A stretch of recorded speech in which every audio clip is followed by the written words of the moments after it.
अस्सलाम वालेकुम ख़ातिन हज़रात, मैं हूँ इसरार अहमद कसाना। मुख्तलिफ़ चीज़ें आज डिस्कस करनी हैं। ख़ास तौर पे आर्मी चीफ़ ने पेशावर का दौरा किया है और ये उस बैकग्राउंड में हो रहा है जहाँ पे आपको याद है कि पुलिस ने बड़ा एग्रेसिवली प्रोटेस्ट किया था और उन्होंने जो स्लोगनयरिंग की थी, नारे लगाए थे, वो बहुत ही ख़तरनाक किस्म के नारे थे। तो उस हवाले से उस बैकग्राउंड में उनका जाना वहाँ पे काफ़ी इम्पोर्टेंट है और साथ-साथ हम देख रहे हैं कि सिंध तास के मामले में भी इंडिया की तरफ से एक नोटिस आया है। उसका भी ज़रा तज़िया करने की कोशिश करेंगे कि वो कितना इम्पोर्टेंट है और साथ-साथ आईएमएफ की कंडीशंस जो हैं, वो ज़रा देखने वाली हैं क्योंकि उनका जो वफ़्द है, उसके साथ मुज़ाकरा जो है तकरीबन मुकम्मल हो चुके हुए हैं और शायद वो चले गए हैं। लेकिन वो जो कह के गए हैं या कह रहे हैं, वो क्या है? और उसके साथ-साथ मुख्तलिफ़ चीज़ें जो जुड़ी हुई हैं, वो क्या हैं? इसका भी ज़रा तज़िया करने की कोशिश करेंगे। क्या इसमें जो आईएमएफ के साथ मुआहिदा हो रहा है, उसमें पीटीआई जैसी ऑपोज़िशन जो पार्टी है, वो सबसे बड़ी, वो उसमें ऑन बोर्ड है कि नहीं है? इसका भी ज़रा तज़िया करेंगे और फिर ये है कि जो रिफ़ाइनरीज़ हैं, उनमें 1 हफ़्ते से भी कम का तेल रह गया है। अब क्या होगा इसमें हमें नहीं पता कि हुकूमत की क्या पॉलिसी है क्योंकि ये तो करने कुछ भी नहीं आए हुए। इलेक्शन डेट की भी बात अभी तक नहीं सामने आई, वो भी केस चल रहा है और बाई इलेक्शंस भी होने वाले हैं जिनके अंदर अब इमरान खान साहब जो हैं वो हिस्सा नहीं लेंगे। इन तमाम उमूर पे गुफ्तगू करते हैं और हमारे साथ जॉइन कर रहे हैं लाहौर से हमारे दोस्त जनाब सीनियर सहाफ़ी सलमान आबिद साहब। सलमान भाई अस्सलाम वालेकुम जी। जी वालेकुम सलाम इसरार भाई, कैसे हैं आप?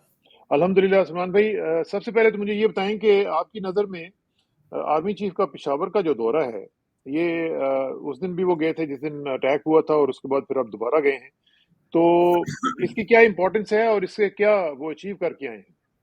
देखिए, सबसे बड़ी इंपॉर्टेंस तो ये है इस वक्त इसरार भाई कि हमारी जो क्यादत है या जो हमारी मिलिट्री क्यादत है, वो दोबारा सर जोड़कर बैठ गई है इस नई दहशतगर्दी की लहर के तनाजुर में। जी, और ये जो दहशतगर्दी की हालिया नई लहर है, इसने यकीनी तौर पर एक दफा फिर वो सवालात खड़े कर दिए हैं कि पाकिस्तान दहशतगर्दी से कैसे निमट रहा है और जो इकदाम पाकिस्तान ने माजी में किए दहशतगर्दी से निमटने के लिए और जिसके बड़े मौसर नताइज भी मिले थे, अचानक ऐसा क्या हो रहा है कि वो सारा खेल वापसी की तरफ जा रहा है।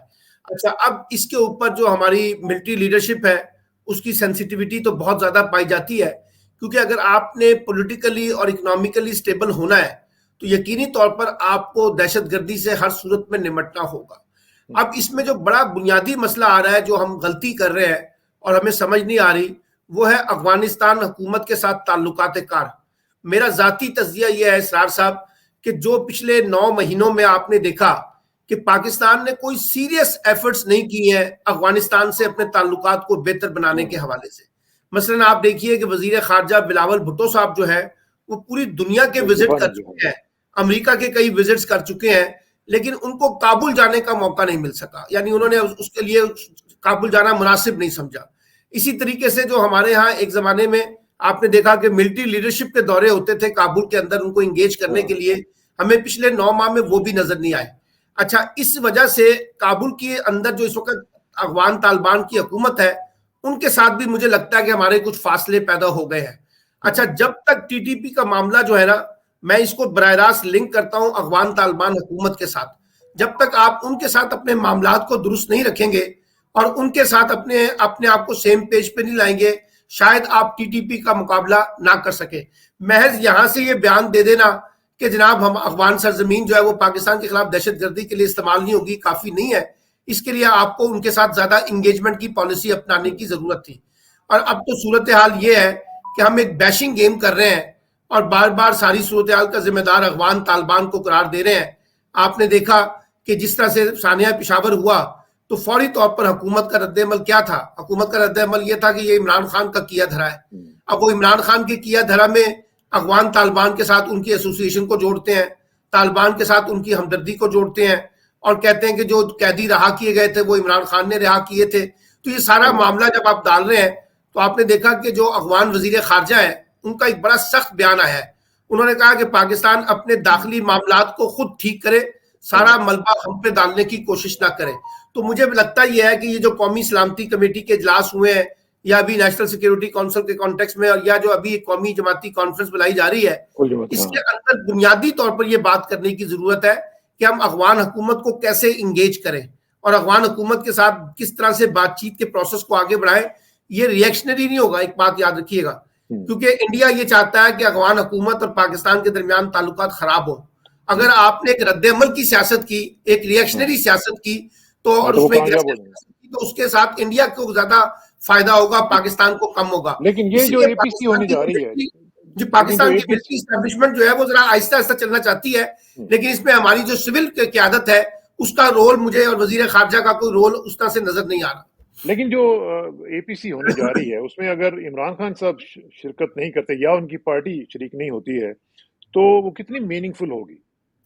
देखिए, इंपॉर्टेंट बात तो यह है कि मैं जाती तौर पे समझता हूं कि इमरान खान को या उनकी पार्टी के लोगों को शामिल होना चाहिए असूली तौर पे, क्योंकि ये एक कौमी मसला है और इस कौमी मसले पे जो आपकी तलखियां हैं, सियासी तलखियां, वो नहीं होनी चाहिए, एक बात।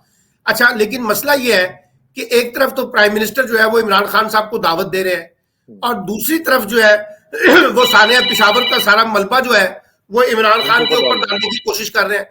अच्छा, जब वो इमरान खान डालते हैं, बल्कि यहां तक उन्होंने कहा कि वो जो पैसा था दहशतगर्दी के लिए जो हमने दिया था वो भी इमरान खान की हुकूमत खा गई है। तो ये जो इस वक्त एग्रेसिव एटीट्यूड हुकूमत का भी है, ये भी सबोताज करता है सारे मामला को दुरुस्त करने में, खराब करने में। और साथ साथ जो है हमने ये भी देखना है कि जो आजकल पॉलिटिकल विक्टिमाइजेशन का दौर चल रहा है और जिस तरह से मुकदमे बन रहे हैं, शेख रशीद पे बना, फवाद चौधरी पे बने, बाकी लोगों पे बन रहे हैं, शंदाना गुलजार पे बना है मुकदमा दहशतगर्दी का, और जिस तेजी से आप दहशतगर्दी के मुकदमे बना रहे हैं, अब आप देखिए ना, शेख रशीद को पूरे पाकिस्तान की सैर कराई जाएगी। अब कराची में भी खिलाफ मुकदमा हो गया है, फिर उसके बाद मरी में भी मुकदमा हो रहा है, और वही पुराना देसी स्टाइल, शराब की बोतल बरामद हो गई, असला बरामद हो गया। यानी हमने कुछ सीखा ही नहीं है कि इस वक्त पाकिस्तान किन कंडीशन से गुजर रहा है। और इस वक्त हुकूमत का जो प्रायोरिटी मसला है वो ये है कि किस तरह से हम अपने ओपोनेंट्स को पॉलिटिकली विक्टिमाइज करें। तो मुझे लगता है कि हुकूमत से भी वो माहौल नहीं बन पाया जिसमें वो पीटीआई को इंगेज कर पाती, और पीटीआई भी उस तरह से एक रिएक्शनरी पॉलिटिक्स का शिकार है। असूल तो ये कहता है, लेकिन अभी मैंने सुना है कि कल एक मैसेज इमरान खान ने कम्युनिकेट किया है कि उनकी पार्टी जो है वो उसमें शामिल हो सकती है, लेकिन पहले हमारी कुछ कंडीशंस हैं, और वो कंडीशंस वही हैं कि इलेक्शन शेड्यूल वगैरह अनाउंस किए जाए, तो तब हम जाके और पॉलिटिकल विक्टिमाइजेशन खत्म हो। लेकिन अब देखना पड़ेगा कि ये होगा या नहीं होगा। ठीक है। अच्छा, लेकिन इसमें साथ साथ एक चीज और भी हो सकती थी, जो इस खासतौर पे इस हादसे के बाद प्राइम मिनिस्टर शहबाज शरीफ जो हैं वो कम से कम और कुछ नहीं तो काबुल तो इतनी दूर भी नहीं है, आराम से चले जाते वहां पे, अपने वजीर खारजा साहब को भी ले जाते, अगर उनको ब्रेकफास्ट को वाशिंगटन वाले ब्रेकफास्ट से फुर्सत मिल गई हो तो उधर ले जाएं उनको, साथ साथ वहां पे जाके पूछ लें भाई आपके क्या मसाइल हैं, लेट्स टॉक अबाउट इट। तो वहां पे अगर चले जाते तो वो ज्यादा बेहतर नहीं था? नहीं, बहुत बेहतर था। मैं तो पहले कहता हूं कि अगर शहबाज शरीफ ना भी जाते तो वजीर खारजा क्या करते फिर रहे हैं, पूरी दुनिया की सैर करते फिर रहे हैं, काबुल जाने के लिए तैयार नहीं है। अच्छा, अब शहबाज शरीफ साहब को इनिशिएटिव लेना चाहिए था, लेकिन शहबाज शरीफ का जो विजन है ना, असरार साहब, वो एक बड़ा मसला है। वो बहुत नैरो सोचते हैं और वो उनकी अप्रोच जो है वो डोमेस्टिक पॉलिटिक्स से उसके इर्द गिर्द घूमती है। या ये कोई मेगा प्रोजेक्ट्स हो चाइना के साथ तो उनकी दिलचस्पी बढ़ जाती है, वो अपना तुर्की के साथ कुछ मेगा प्रोजेक्ट्स हो वहां चली जाती है। इस तरह की सेंसिटिविटी के इश्यूज में मुझे लगता है कि अगर वजीर खारजा नहीं गए तो उसकी एक जिम्मेदारी खुद शहबाज शरीफ पे भी तो आयद होती है ना। अब देखिए ना, अब हो क्या रहा है, अब हो ये रहा है कि इधर से ख्वाजा आसिफ साहब कौमी असम्बली में तकरीर कर रहे हैं और तालिबान के खिलाफ और अफगान तालिबान को पर इल्जामात लगाते हैं, उधर से अफगान तालिबान हुकूमत जो है वो पाकिस्तान पे इल्जाम लगा रही है। तो मैंने जैसे कहा कि इसका फायदा तो उनको होगा ना जो तीसरी कुव्वत है, और वो तीसरी कुव्वत भारत है जो चाहता है कि ये तब मामला खराब हो। तो ये पाकिस्तान की हुकूमत को सोचना चाहिए कि अफगानिस्तान, देखिए हम बार बार कहते हैं कि अगर अफगानिस्तान में स्टेबिलिटी होगी तो पाकिस्तान समेत रीजन के अंदर स्टेबिलिटी होगी। और इसी तरह से मैं बार बार ये बात कर रहा हूं कि अगर आप अफगान हुकूमत के साथ ताल्लुकात को ठीक रखेंगे तो अफगान हुकूमत भी आपके लिए वो स्पेस पैदा करेगी कि वो टीटीपी को किसी हद तक रोक सकेगी।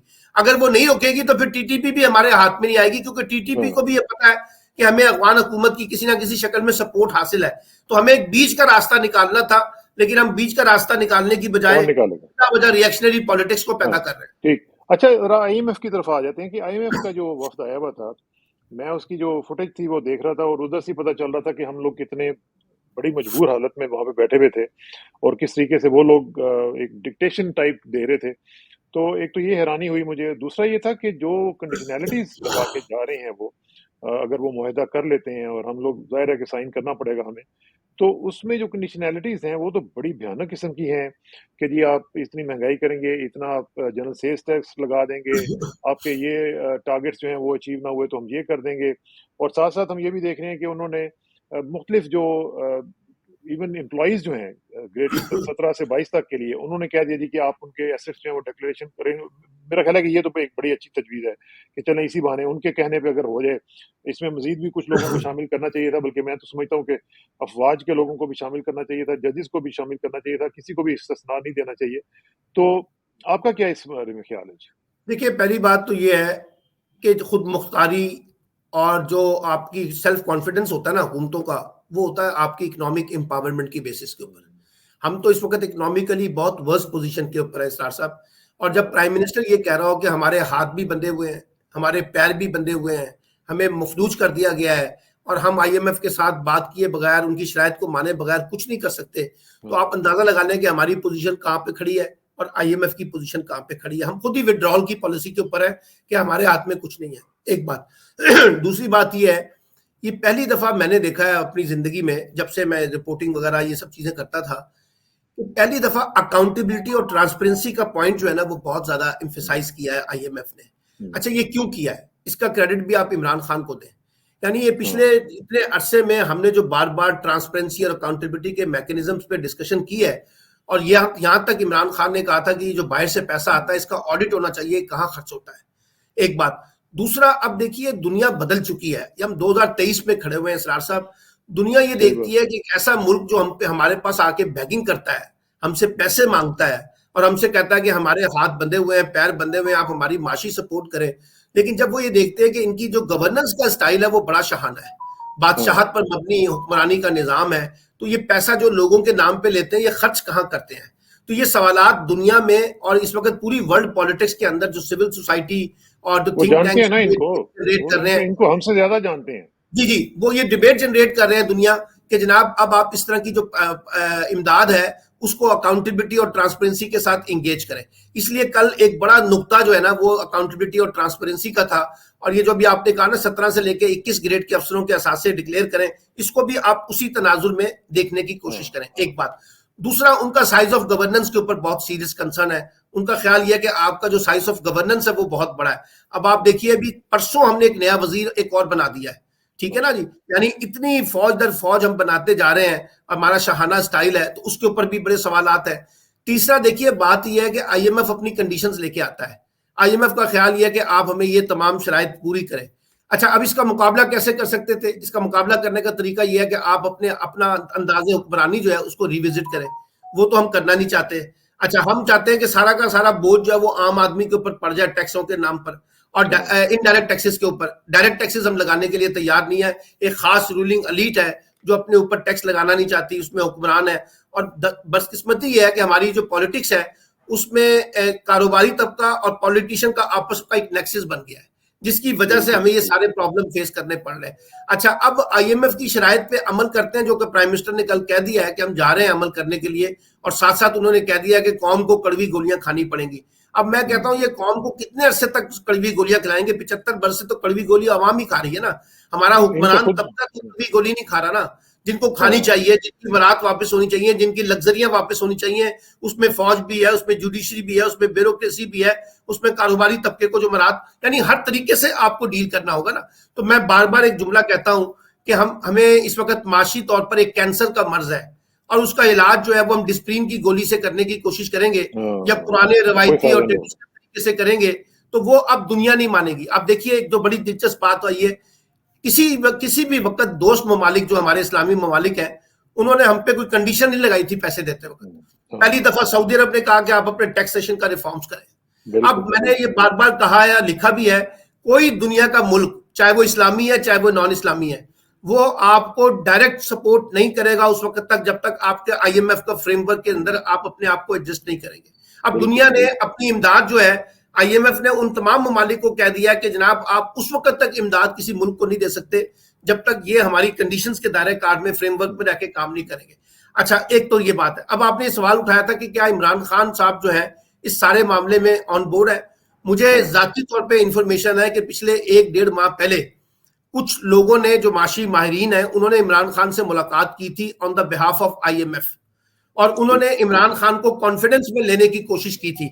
इमरान खान ने भी ये कहा था कि देखिए, अगर आप ज्यादा बोझ डालेंगे ना लोगों के ऊपर तो ये मुल्क के अंदर एक बड़ा इंतशार पैदा हो जाएगा। मैं आपके साथ इस बात पे इत्तेफाक करता हूं कि आपकी शराइत जो है वो पूरी होनी चाहिए, लेकिन उसका तरीकाकार ये नहीं है कि आप लोगों पे डायरेक्ट टैक्सेस लगाएं। उसका तरीकाकार ये होगा कि आप बाकी जगह पर अपनी जो लग्जरीज है उसको मिनिमाइज करें और वहां से पैसे बचा के, जैसे उन्होंने 150 जब वो पेट्रोल किया था तो बहुत से लोग यहाँ ये दुआई देते हैं कि उन्होंने शायद IMF की शर्त पे अमल नहीं किया। उन्होंने IMF की शर्त पे वाकई अमल नहीं किया, लेकिन वो जो सब्सिडीज थी ना वो उन्होंने IMF के पैसों से नहीं दी, वो उन्होंने मुल्क के अंदर के मामलात में से निकाल कर जो है ना वो वहां पे सब्सिडी डाली थी। तो ये एक निगोशिएशन इमरान खान के साथ भी हुई है।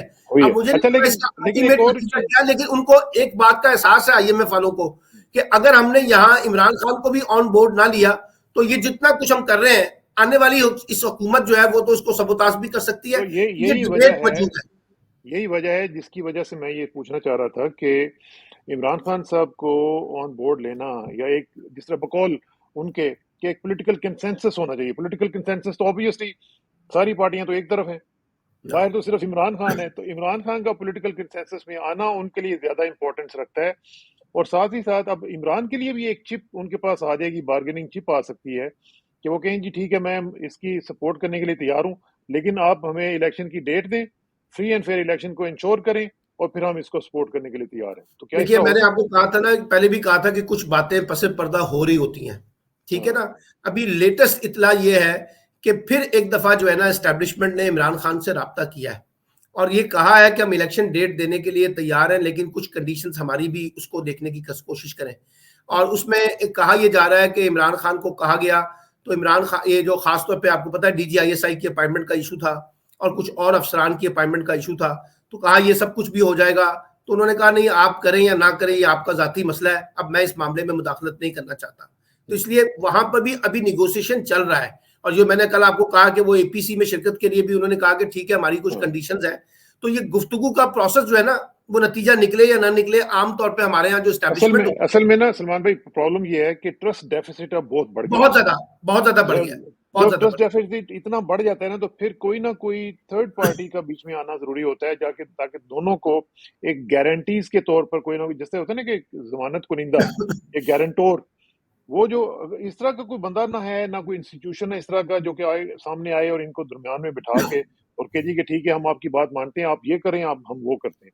देखिए ना, बात ये है अभी भी जो बहुत से हुकूमती इकदाम हो रहे हैं ना विक्टिमाइजेशन के कॉन्टेक्स्ट में, आप बड़ी दिलचस्प बात देखेंगे कि हुकूमत के लोग ये कह रहे हैं इसमें हम शामिल नहीं है। अच्छा, अगर आप शामिल नहीं है तो फिर कौन लोग शामिल हैं?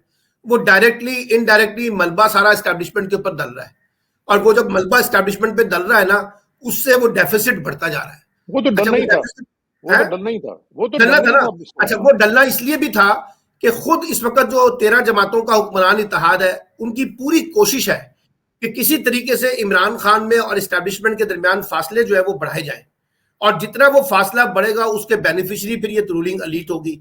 इसलिए इसमें इमरान खान को भी मोहतात होना पड़ेगा कि वो हर चीज के ऊपर रिएक्ट करने की बजाय सवालात जरूर उठाएं, लेकिन हर चीज को उस तनाजुर में ना देखें कि ये एस्टैब्लिशमेंट करवा रही है। खुद हुकूमत के अंदर भी इस तरह की जो चीजें हो रही हैं उसको भी एक्सपोज करने की जरूरत है कि कौन लोग हैं। मिसाल के तौर पे ये कहा गया कि फवाद चौधरी पे पर चादर डाली गई है, अब ये कहा गया ये तो हमने नहीं डाली थी, ये तो हमारे हाथ में ही नहीं है, किसके हाथ में है? तो इसलिए इस वजह से मैं ये समझता हूं कि कुछ चीजों के ऊपर जो है ना इस वक्त डेफिसिट हमारा इतना बढ़ गया है, वो पॉलिटिकल लीडरशिप के अंदर भी है, चाहे वो गवर्नमेंट में और अपोजिशन में है, और चाहे वो गवर्नमेंट पॉलिटिकल फोर्सेज और एस्टैब्लिशमेंट के दरमियान है। तो ये डेफिसिट जो है इस वक्त सबसे बड़ा प्रॉब्लम है, और इसलिए मैं कहता हूं कि जब तक आप इनेबलिंग एनवायरनमेंट नहीं क्रिएट करेंगे दो तरफा, उस वक्त तक ये डेफिसिट कम नहीं होगा ना। अगर आप रोजाना की बुनियादों पर विक्टिमाइजेशन करते रहेंगे तो डेफिसिट बढ़ता जाएगा, और जब वो बढ़ेगा तो उसका नुकसान ये कि हम आपको याद होगा जब पाकिस्तान इंडिया के रेफरेंस में ना, ये 15-20 साल पहले की बात है, जब भी पाकिस्तान इंडिया की बात होती थी, आपस में रिलेशनशिप बिल्डिंग की बात होती थी, तो एक टर्म हम यूज करते थे CBMs, कॉन्फिडेंस बिल्डिंग मेजरमेंट, ठीक है ना। तो ये जो कॉन्फिडेंस बिल्डिंग मेजर्स हैं ये अभी तक हमें एस्टैब्लिशमेंट की तरफ से नजर नहीं आ रहे, वैसे बातें शायद नहीं। आप देखिए ना, मैं आपको इसकी मिसाल देता हूं। प्राइम मिनिस्टर ने इनवाइट किया नवाज इमरान खान को कि आप एपीसी में शिरकत करें, और साथ ही कल जो एपिक्स कमेटी का इजलास हुआ है ना जी, उसमें उन्होंने नाम लिए बगैर इमरान खान के कपड़े धो दिए। ठीक है ना, तो ये कैसे चलेगा मुझे बताइए ना। एक तरफ आप अपनी जज्बा खैर से गाली दिखाते हैं इनवाइट करने के लिए और पॉलिटिकल स्कोर करना चाहते हैं, देखिए जी मैं तो इत्तेफाक राय चाहता हूं, और साथ साथ आप इमरान खान से इतने डरे हुए हैं कि आप इमरान खान के बारे में गुफ्तगू किए बगैर रह नहीं सकते, और वो भी नेगेटिव गुफ्तगू। तो वो जो कॉन्फिडेंस बिल्डिंग के मेजरमेंट्स हैं, वो मैं आपको फिर बता रहा हूं कि हुकूमत को भी सूट नहीं करते। हुकूमत को ये लगता है कि अगर इस सारे मामले में इमरान खान हमारे साथ आके बैठेगा तो कद हमारा नहीं बढ़ेगा, इमरान खान का बढ़ जाएगा।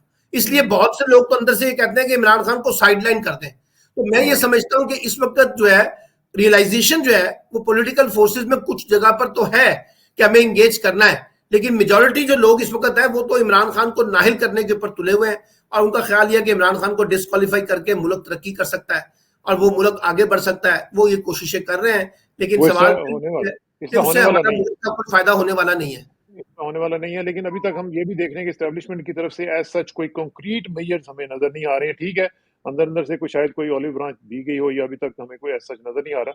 लेकिन साथ साथ थोड़ा सा मुझे ये बताएं कि इलेक्शंस की तरफ अभी तक हम बढ़ नहीं रहे हैं। हमें अभी तक वो केस जो चल रहा है कोर्ट में है, और कोर्ट भी अभी ये कह रही है कि छोड़ें आप गवर्नर्स को, हम देख लेते हैं, आप इलेक्शन कमीशन डेट अनाउंस करे।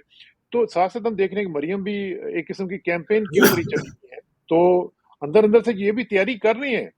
लेकिन देखिए बात यह है, तो ये सरप्राइज देना चाहते हैं इमरान खान को कि अचानक कह दें कि जी हम 10-15 दिन के बाद इलेक्शन करवा रहे हैं। तो बात यह है, अगर ये सरप्राइज देंगे ना तो इनको अंदाजा नहीं है कि इमरान खान एक स्पोर्ट्समैन होने के नाते कैंपेन को रन करने का कितना बड़ा मास्टर प्लेयर है। एक बात यह है कि अब आप देखिए बिल्ली थैले से कैसे बाहर आई है, और आप जरा इसकी कॉन्स्पायरेसी को समझने की कोशिश करें। गवर्नर जो केपी के हैं वो ये खत लिखते हैं कि मुल्क के हालात जो हैं वो इस वक्त दहशतगर्दी के तनाजुर में दुरुस्त नहीं है, और वो पंजाब के गवर्नर कहते हैं माशी हालात दुरुस्त नहीं है।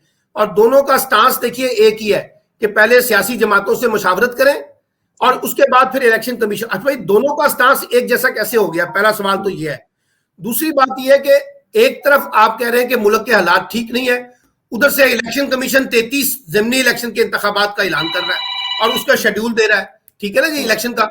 अच्छा, अब इलेक्शन कमीशन को भी समझ नहीं आई कि भाई आपने जब गवर्नर ने अपनी आईनी जिम्मेदारी पूरी नहीं की है तो आप अपनी खुद से कोई इनिशिएटिव लेके इलेक्शन का शेड्यूल अनाउंस करें, क्योंकि कॉन्स्टिट्यूशनली आपको 90 डेज में इलेक्शन करवाने हैं। वहां पे भी खामोशी है।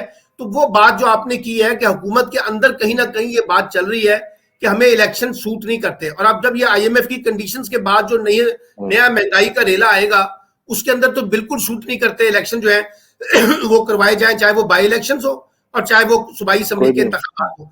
अच्छा, अब मरियम को इसलिए मैदान में उतारा गया है कि अगर कहीं पसे पर्दा कोई बातचीत के दरमियान कहीं कोई अंडरस्टैंडिंग के जरिए फाइनली इलेक्शन की तरफ जाना पड़ेगा, और जाना ही पड़ेगा आपको इलेक्शन की तरफ, तो मरियम उसमें कोई रोल प्ले कर सके। अब आप मरियम की एंट्री भी देखें कि मरियम के आने के ऊपर आपको याद है इसार साहब कि एक जमाने में बेनजीर को अपनी पार्टी के अंदर अंकल की मुजामत का सामना था। हाँ, बिल्कुल। अब मरियम को भी मुजामत का सामना है, और मरियम का जरा जुमला सुने। वो कहती है कि खाकान अब्बासी हमारे बड़े सीनियर हैं और इन सब बड़े सीनियर्स की मैं सरपरस्ती करूंगी। यानी कि आप अंदाजा लगाएं, वो खुद कह रही है कि मैं ही लीडर हूं, बस मेरे अलावा कोई लीडर नहीं है, और इन सबको मैं ही साथ लेके चलूंगी।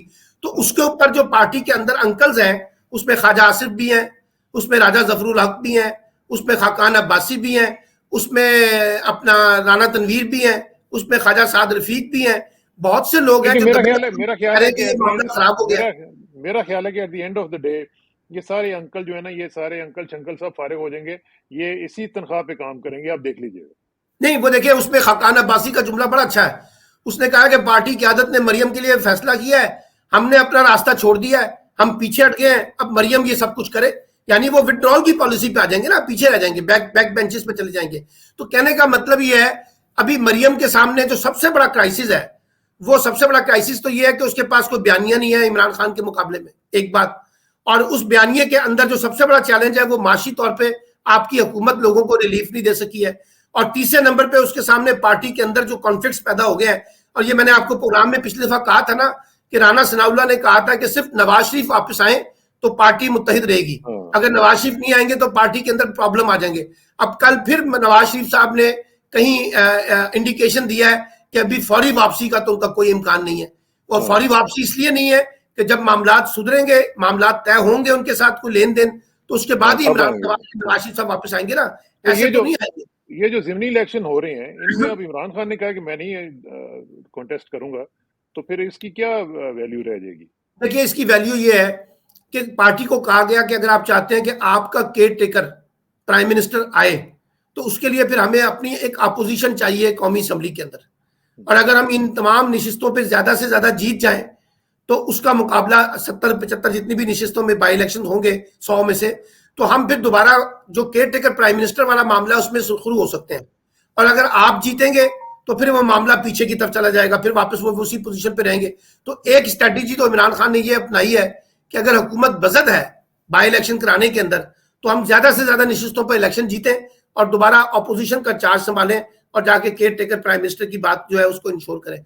लेकिन मैं जाती तौर पर मैं देख रहा हूं कि ये बाई इलेक्शन की बातें और जो सूबाई इंतखाबात की बातें हैं, मुझे जरा लग रहा है कि उससे पहले बहुत से मामला तय हो जाएंगे, क्योंकि ये ज्यादा आगे नहीं जाएगा।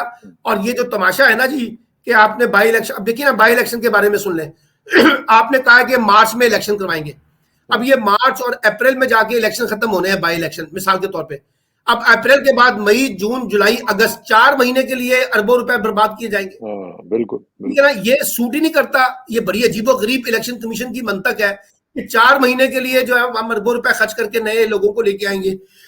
नहीं, लेकिन इलेक्शन कमीशन तो बकौल फवाद के मुंशी है ना, उसने तो कुछ भी नहीं करना। उसको तो जो कहा जाएगा, पिंडी से कहा जाएगा, जहां से भी कहा जाएगा, तो उसने वो कर देना बस। नहीं तो फिर उसी की वजह से तो इलेक्शन कमिशन की क्रेडिबिलिटी जो है वो क्रिटिकल है ना, क्वेश्चन मार्क है। वो किसी की भी नहीं, क्रेडिबिलिटी तो है ही नहीं इस मुल्क में किसी की। अब तो यही प्रॉब्लम है ना हमारे यहाँ। प्रॉब्लम ये आ रहा है कि हम जो है कॉन्स्टिट्यूशन को और आइन को या कानून को देखने की बजाय अफराद की तरफ देखते हैं कि फर्द क्या चाहता है। अच्छा, ये हमारी पॉलिटिकल पार्टीज के अंदर भी होता है कि हम पार्टी की लीडरशिप को देखते हैं कि वो उसका टर्न किस तरफ है, और यही हमारे इदारों का हालात है कि वही देखते हैं कि इस वक्त जो हवा का रुख है वो किसकी हमायत में और किसकी मुखालफत में है। अच्छा, फिर जाती अना भी पैदा हो जाती है, जैसे इमरान खान की और चीफ इलेक्शन कमिश्नर की पैदा हुई हुई है। तो ये उसके रिफ्लेक्शंस है ना। अब आप मुझे बताइए, पाकिस्तान की तारीख में कभी सेक्रेटरी इलेक्शन कमीशन ने कभी कोई मुकदमा दर्ज करवाया था? कभी भी नहीं। ये पहली दफा हुआ कि सेक्रेटरी इलेक्शन कमीशन जो है वो चल पड़ा मुकदमा दर्ज कराने के लिए। और निकला क्या, सिवाय आपको खरवारी के अलावा क्या मिला? मुझे बताइए। कुछ भी नहीं। फरूख हबीब के ऊपर जो इमरान रियाज के ऊपर जो मुकदमा हुआ था साइबर क्राइम का, कल अदालत ने उसको रद्दी की टोकरी में उठा के फेंक दिया कि भाई ये क्या मजाक बनाया हुआ है आप लोगों ने, और किस तरह से मुकदमे आप बना लेते हैं। तो मेरा मतलब है कि जब आप सोच के तहत काम करेंगे तो फिर उसका नुकसान होगा। चलें, बहुत बहुत शुक्रिया सलमान भाई। Thank you very much. Thank you very much. अस्सलाम वालेकुम। थैंक यू वेरी मच, बहुत बहुत शुक्रिया।